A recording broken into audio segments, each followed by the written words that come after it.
kicked off last night. Here are the results. Arizona blew out Calipari and Arkansas. Purdue ended Texas's run in the final moments. Illinois sends 2-seed Houston home. And Iowa pulled away from Nebraska after a crucial mistake from Coach Fred Hoiberg. College basketball analyst Sean Farnham joining us now. Sean.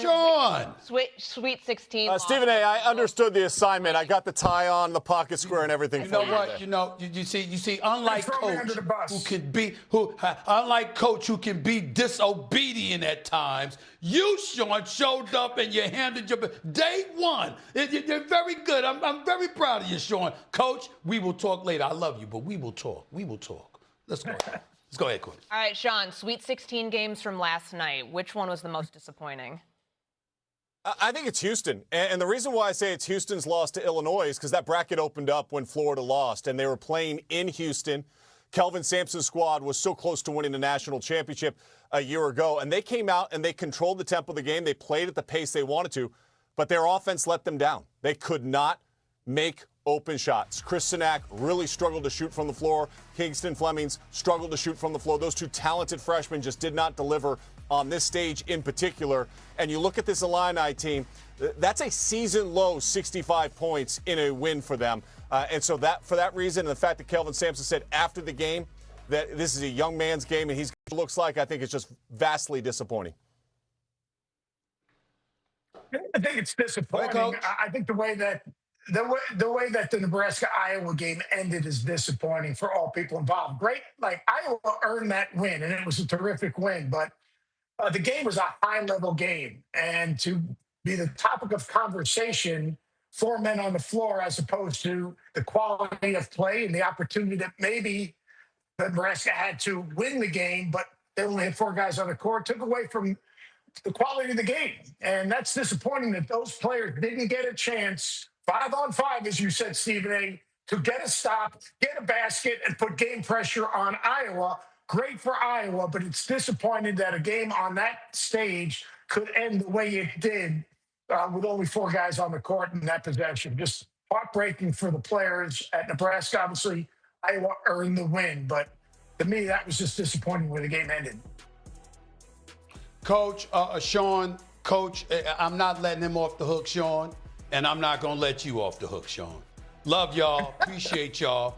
No college basketball because I'm watching y'all every chance I get. Damn it, I'm brilliant because I know I'm not. I learn from those who are. That applies to all sports. I'm very blessed and fortunate to work with the people that I work with every day, okay? But that don't mean I don't know a thing or two. And I'm here to tell you something right now.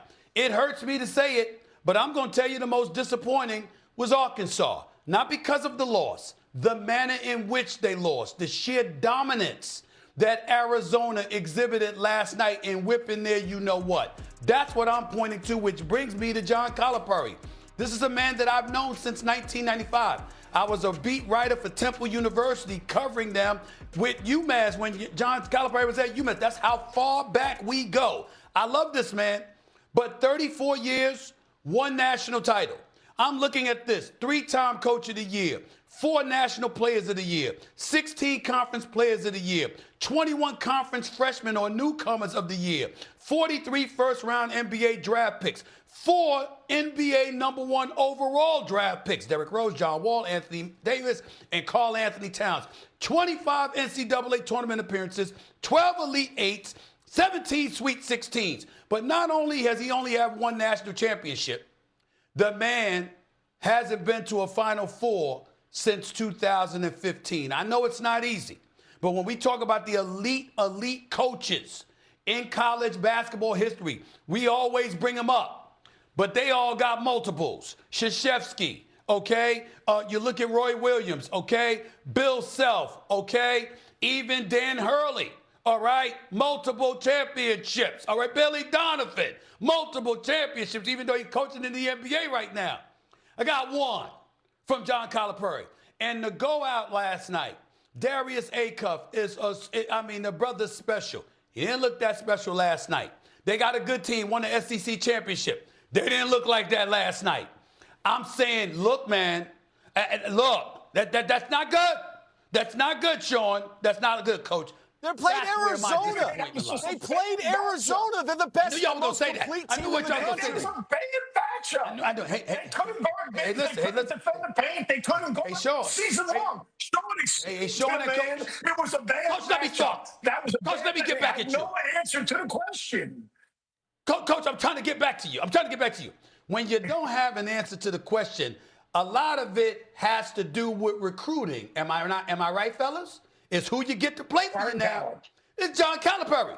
This is John Calipari, who's the guy that's known for getting the big-time players. But evidently the depth that needs to surround them was absent because I saw a complete Arizona squad.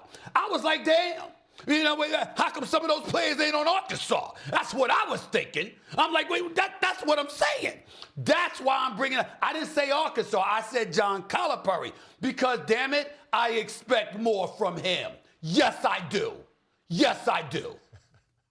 21-point loss for Coach Cal yesterday. That was his worst. It's blown out. 5 tournament of games throughout his career. All right, so we go from the tournament to the sidelines in a coaching change that has raised some pretty significant eyebrows. Will Wade announced on X last night that he will be leaving NC State to return to LSU, where he previously coached 2017 to 22, to replace Matt McMahon, who was fired without cause.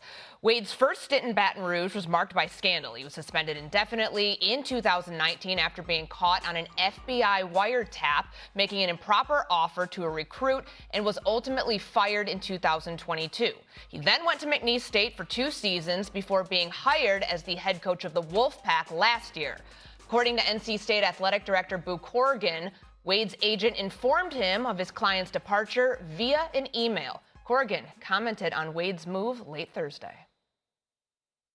I would commiserate with them in terms of feeling lied to, right? And let them know that it's not something that I didn't know anything about. And, you know, as surprised as they are by what's going on, but reassure them that we're going to find a coach that wants to be at NC State.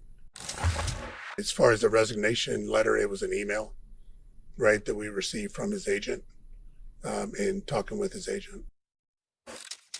Coach, this is pretty unprecedented for a number of different reasons, and I know you feel strongly about this. What is your biggest issue with the way Will Wade left NC State?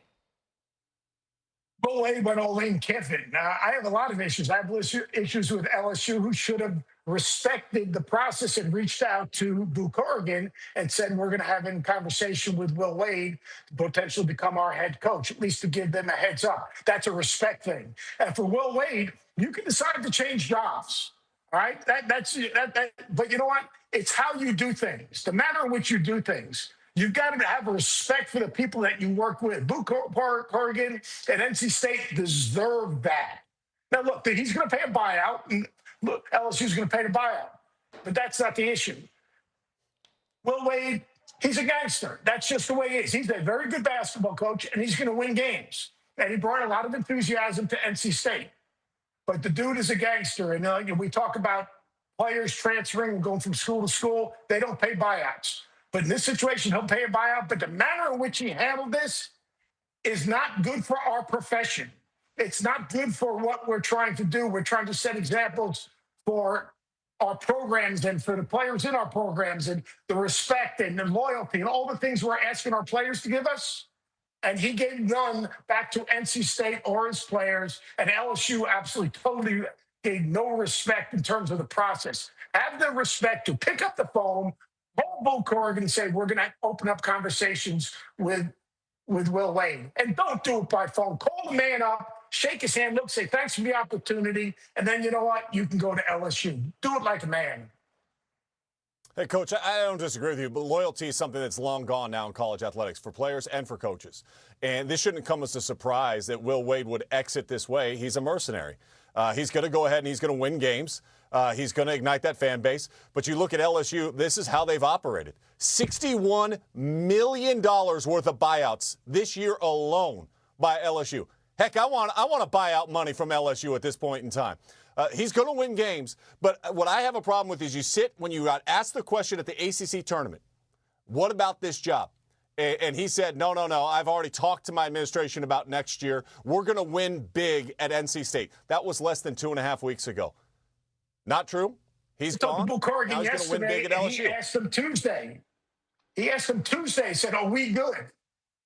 And the guy said, we're good. How about that? Yeah. Okay. I mean, just to me, there is no loyalty. Got you. Just listening to y'all. Just going by what y'all are saying, okay?